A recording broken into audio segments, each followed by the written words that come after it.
राहुल गांधी बोले मोदी जी ने चुनाव की फिक्सिंग कर दी है।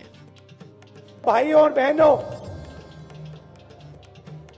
ये जो चुनाव हो रहा है, नरेंद्र मोदी जी इस चुनाव में मैच फिक्सिंग करने की कोशिश कर रहे हैं। अखिलेश ने कहा 400 पार नहीं 400 पर हारेंगे। तो ये 400 पार नहीं 400 हारने जा रहे हैं। तेजस्वी यादव बोले मोदी आंधी की तरह आए तूफान की तरह चले जाएंगे। कि मोदी जी जिस तरह से आंधी की तरह आए थे उसी तरह तूफान की तरह चले जाएंगे।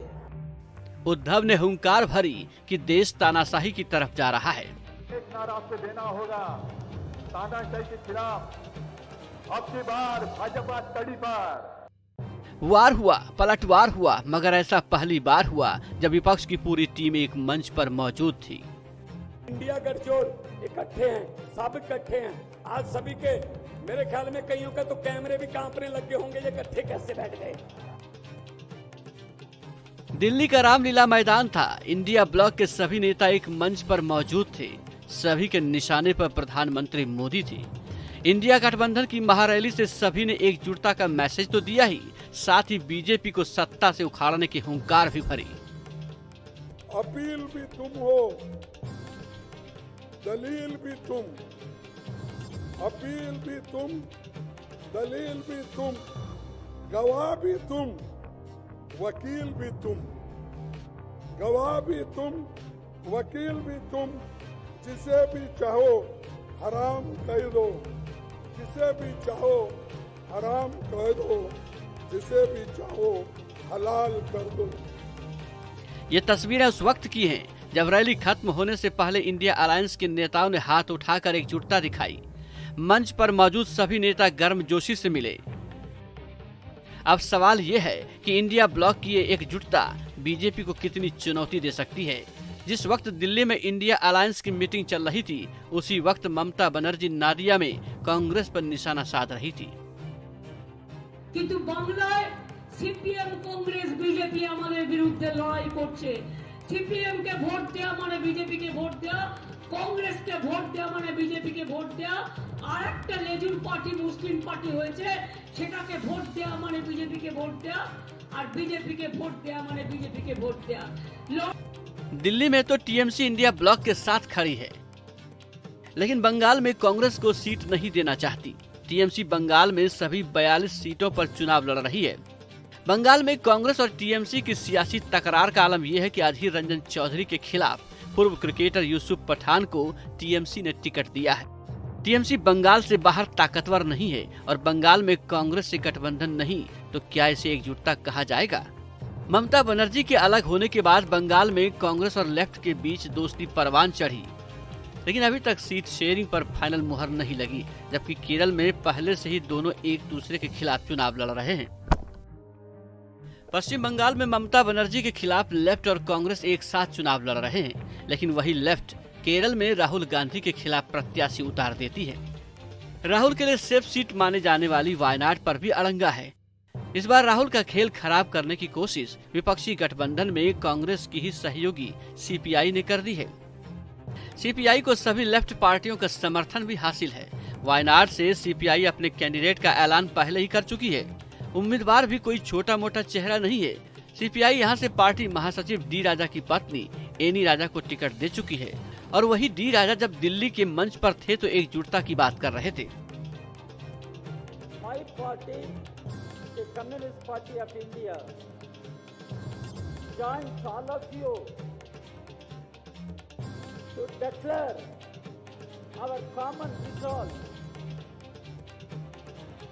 to save India, to save Constitution, to save democracy, and to defeat BJP. We declare it and we demonstrate our collective strength. अब आपको आम आदमी पार्टी और कांग्रेस के गठबंधन का गणित समझाते हैं। आम आदमी पार्टी और कांग्रेस में गठबंधन है, लेकिन ये गठबंधन दिल्ली, गुजरात और हरियाणा के लिए है। पंजाब को इसे बाहर रखा गया है। आम आदमी पार्टी दिल्ली में 4 सीटों पर चुनाव लड़ रही है। नई दिल्ली, वेस्ट दिल्ली, साउथ दिल्ली और ईस्ट दिल्ली। गुजरात में आम आदमी पार्टी 2 सीटों पर चुनाव लड़ रही है, भरूच, भावनगर।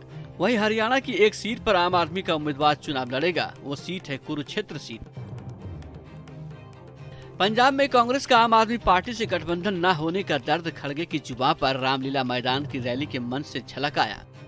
मैं आपसे विनती करता हूं कि आप सभी एक हो जाओ, मिलकर चलेंगे। इसीलिए पंजाब के हमारे मैं अपेक्षा करता हूं जब एक होकर हम लड़ेंगे तभी हम कुछ हासिल करेंगे, नहीं तो एक दूसरे को कुचलते रहेंगे, आप कभी आगे नहीं आएंगे।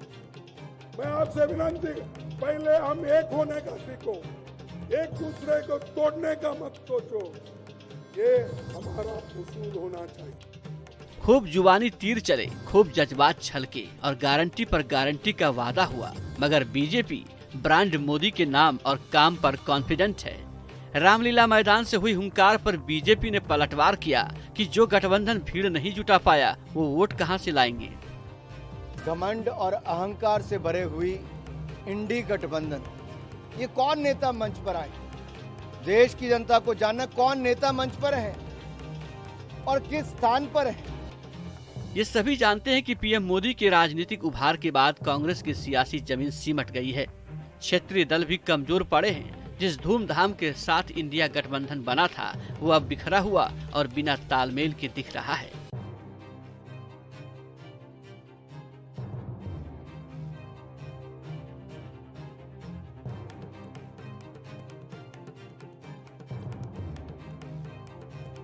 राहुल गांधी बोले, मोदी जी ने चुनाव की फिक्सिंग कर दी है।